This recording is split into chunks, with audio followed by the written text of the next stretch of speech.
यवतमाळ जिल्ह्यातील दारव्हा तालुक्यातील लोणी येथील खंदारे कुटुंबावर गुरुवारी रात्री काळोखाच्या छायेत कोसळलेला भीषण प्रसंग संपूर्ण परिसराला सुन्न करून गेला। राळेगाव येथील कार्यक्रम आटोपून कारने गावाकडे परतणाऱ्या या कुटुंबाची कार देहली येथील पुलावरून वाहणाऱ्या पुराच्या पाण्यात वाहून गेली। या दुर्दैवी घटनेत आई आणि तिच्या 2 चिमुकल्या मुलींचा बुडून मृत्यू झाला, तर कुटुंब प्रमुख अविनाश खंदारे यांनी 4 तास झाडाची फांदी धरून मृत्यूशी झुंज देत स्वतःचा जीव वाचवला।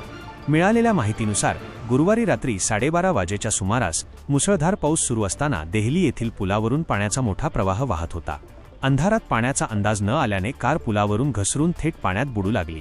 परिस्थिती बिकट होत असल्याचे लक्षात येताच कारमधील कुटुंबाने मदतीसाठी नातेवाईकांना फोन करून धावा केला।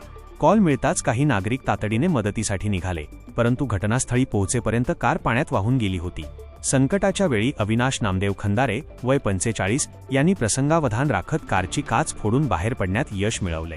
त्यांनी जवळच असलेल्या एका झाडाच्या फांदीला घट्ट पकडून धरले आणि तब्बल 4 तास मुसळधार पावसात आणि गडद अंधारात जीव मुठीत धरून मदतीची वाट पाहिली।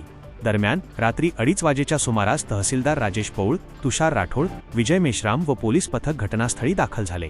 शुक्रवारी सकाळी उपविभागीय अधिकारी विजय सूर्यवंशी आणि उपविभागीय पोलीस अधिकारी डॉक्टर सिद्धेश्वर मोरे यांच्या उपस्थितीत स्थानिक नागरिकांच्या मदतीने कार आणि 3 मृतदेह बाहेर काढण्यात आले। मृतदेहांची उत्तरीय तपासणी दारव्हा येथील उपजिल्हा रुग्णालयात करण्यात आली।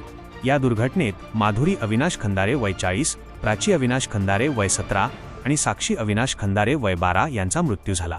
विशेष म्हणजे मृत माधुरी खंदारे या लोणी येथील आश्रमशाळेत तासिका तत्वावर कार्यरत होत्या, तर त्यांची मोठी मुलगी प्राची 11वीत आणि लहान मुलगी साक्षी 6वीच्या वर्गात शिकत होती। आई आणि तिच्या 2 मुलींचे मृतदेह लोणी गावात आणताच संपूर्ण गावावर शोककळा पसरली। सायंकाळी 5 वाजता अश्रुधाल आणि अत्यंत शोकाकुल वातावरणात एकाच चितेवर या मायलेकींवर अंत्यसंस्कार करण्यात आले। अशाच नवनवीन बातम्यांसाठी चॅनलला सबस्क्राईब करा आणि पाहत रहा MH न्यूज मराठी।